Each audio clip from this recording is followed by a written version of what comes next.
డబ్బు, అనారోగ్యం, ఉద్యోగం, వ్యాపారం అప్పులతో బాధపడుతున్నారా? వెంటనే జేకేఆర్ గురువు గారికి కాల్ చేసి అపాయింట్మెంట్ తీసుకోండి. నమస్తే, welcome back to Suman TV. Kerala జ్యోతిష్య నిపుణులు, money coach, life coach, law of attraction, date of birth లేని వారికి పుట్టుమచ్చల శాస్త్రం, ప్రశ్న శాస్త్రం, హస్త సాముద్రిక, బహుముఖ ప్రజ్ఞాశాలి డాక్టర్ జేకేఆర్ గురువు గారు మనతో పాటు ఉన్నారు. గురుగారితో మాట్లాడదాం. నమస్తే అండి. నమస్కారం.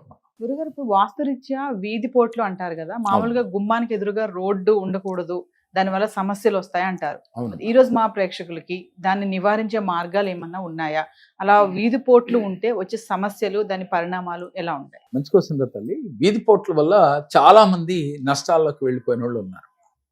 అంటే వాస్తురీత్యా వీధి పోట్లు అంటే ఏంటో ముందు మనం తెలుసుకుందాం. సహజంగా 4 వీధి పోట్లు చాలా భయంకరమైనవి. ఎలా అంటే మనకి తూర్పు ఆగ్నేయంలో వీధిపోటు ఇంట్లో ఉన్న స్త్రీలకి అనారోగ్య సమస్యలు తెచ్చిపెడుతుందమ్మా. అధిక ఖర్చులు ఎక్కువ చేస్తుంది, అంటే ఆర్థిక నష్టాలు ఎక్కువ జరుగుతూ ఉంటాయి. అలాగే దక్షిణ నైరుతి వీధిపోటు చాలా భయంకరమైందమ్మా. ఏమవుతుంది అంటే ఇంటి యజమానికి గండాలు సంభవిస్తాయి. అలాగే పడమర నైరుతి కూడా అలాంటి ఇబ్బందులే కలుగుతాయి. అంటే పడమర నైరుతి వీధిపోటు మంచిది కాదు, దక్షిణ నైరుతి వీధిపోటు మంచిది కాదు.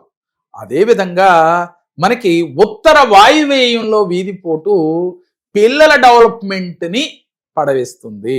అంటే ఆ ఇంట్లో ఉన్న పిల్లలు డెవలప్మెంట్ ఉండదు, చదువులో బాగా ఎదగలేరు, అలాగే జీవితంలో కూడా ఎదగలేరు, అలాగే తల్లిదండ్రులకి వ్యతిరేక దిశలో ఉంటారు.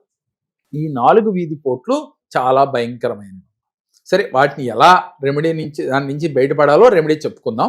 ఇకపోతే అసలు వీధి పోట్లు మరి ఈశాన్యం తగలవచ్చా అని అంటే, వాస్తవంగా ఈశాన్యం ఈది పోటు కాదమ్మా, చూపు. అంటే పోటు అంటే ఏంటి? బాధ పెట్టటం. చూపు అంటే చూడటం.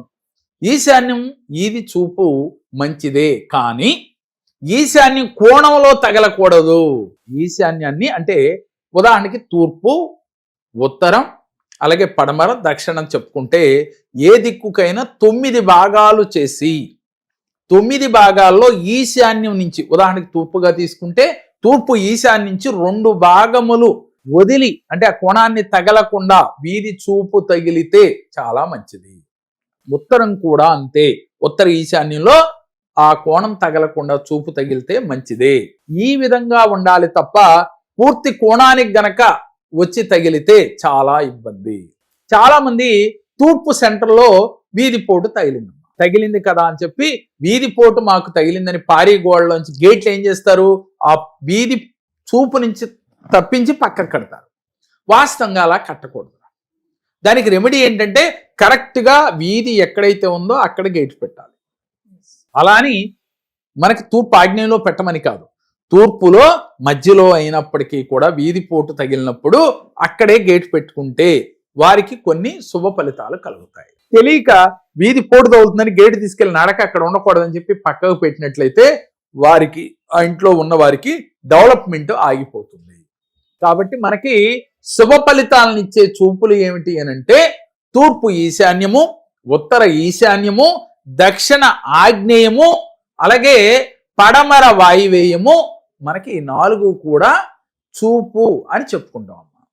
అంటే బాధించనవి, బాధ పెట్టేవి ఈ యొక్క 4 వీధిపోట్లు. మరి వీధిపోట్లకి మరి కష్టాలు వస్తున్నాయి ఇలా ఉంటే అని చెప్పుకున్నాం. మరి రెమెడీ ఏంటి సార్, మా ఇంటికి ఉంది, నేనేం చెయ్యాలి అని అంటే చాలా మంది మనకు చెప్తారు, వినాయకుడు బొమ్మ పెట్టండి, సీతారాముల యొక్క విగ్రహం పెట్టండి, లేదా ఫోటో పెట్టండి అని చెప్పుకుంటూ ఉంటాం. వాస్తవంగా పెట్టినట్లయితే ప్రతిరోజు అక్కడ దీపం పెట్టాలి, ఒక పువ్వు పెట్టాలి, కనీసం ఏదో ఒక నైవేద్యం బెల్లం ముక్కన్నా పెట్టాలి. ఇలా ప్రతిరోజు చేయగలిగితే ఆ రెమెడీ చేసుకోవచ్చు. దీనితో పాటుగా అశోక వృక్షాన్ని, ఎక్కడైతే వీధి పోటు మీకుందో అక్కడ అశోక వృక్షాలను నాటాలి. నాటినట్లయితే ఆ వీధి పోటు వచ్చి అశోక వృక్షం పైన పడి మన ఇంటి మీదకి వచ్చేసరికి దాని పర్సంటేజ్ తగ్గిపోతుంది. దానివల్ల మీకు కొంత రెమెడీ దొరుకుతుంది. ఇలా ఎవరైనా వీధిపోట్లు ఉన్నప్పుడు విగ్రహం పెట్టి రోజు నైవేద్యం పెట్టుకుని ఈ అశోక వృక్షాన్ని కూడా పెట్టినట్లయితే మీకు ఇబ్బంది కలగదు. మేము గనక ఆ స్పాట్లోకి అయితే వస్తే కరెక్ట్గా వీధి పోటు ఉన్న చోట ఎలా ఏది నిర్మించాలి, ఏదైనా ఉపగ్రహం ఏదైనా నిర్మించుకోవచ్చా, అది ఎక్కడి నుంచి ఎక్కడి వరకు నిర్మించాలి అనేది క్లారిటీ ఇవ్వగలుగుతాం. అంటే ఇక్కడ మనకి లైవ్లో అది ఎలా అనేది చెప్పినా వాళ్ళకి అర్థం కాదు. కాబట్టి ఎవరికైనా వాస్తు సందేహాలు ఉన్నప్పుడు డైరెక్ట్గా స్క్రీన్ పైన స్క్రోల్ అవుతున్న నెంబర్లకు కాల్ చేస్తే స్వయంగా అక్కడికి మేము ఇచ్చేసి ఆ వాస్తు సందేహాలని నివృత్తి చేయగలుగుతాం.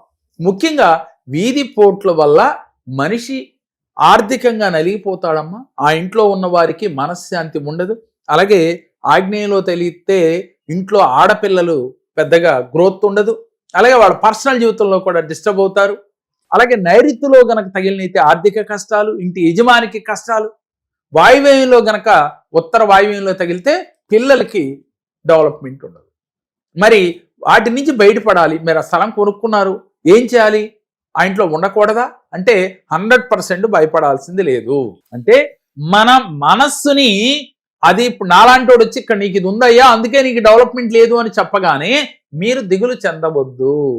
దానికి రెమెడీ ఏంటి అని అంటే ఈ వీడియో చూశారు, ఉత్తరంలో వాయువ్యంలో మీకు వీధి పోటు ఉంది, మా పిల్లలు అందుకే గ్రోత్ చెందట్లేదు సార్ చెప్పారు అని కంగారు పడద్దు.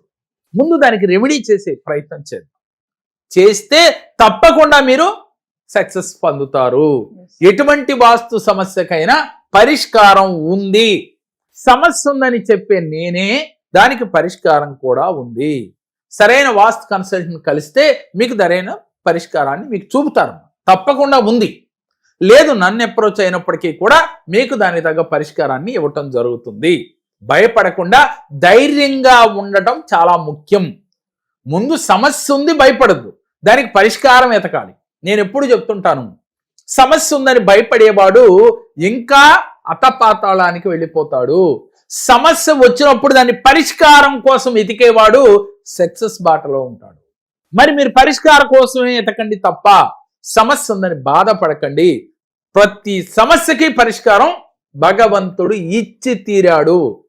కాబట్టి దేనికి భయపడకుండా ధైర్యంగా ఉండటమే ఒకే ఒక్క పరిష్కారం. నమస్కారం తల్లి. నాకు చాలా సమస్యలతో నేను జేకే గారి దగ్గరికి వచ్చాను. నేను ఫైనాన్షియల్ ప్రాబ్లమ్స్ వల్ల చాలా ప్రాబ్లమ్స్ పడుతూ ఉన్నాను. దానికోసం నేను జేకే గారి దగ్గరికి వస్తే నాకు సరైన పరిష్కారాన్ని చూపించారు. దానివల్ల చాలా హ్యాపీగా ఉన్నాను ఇప్పుడు.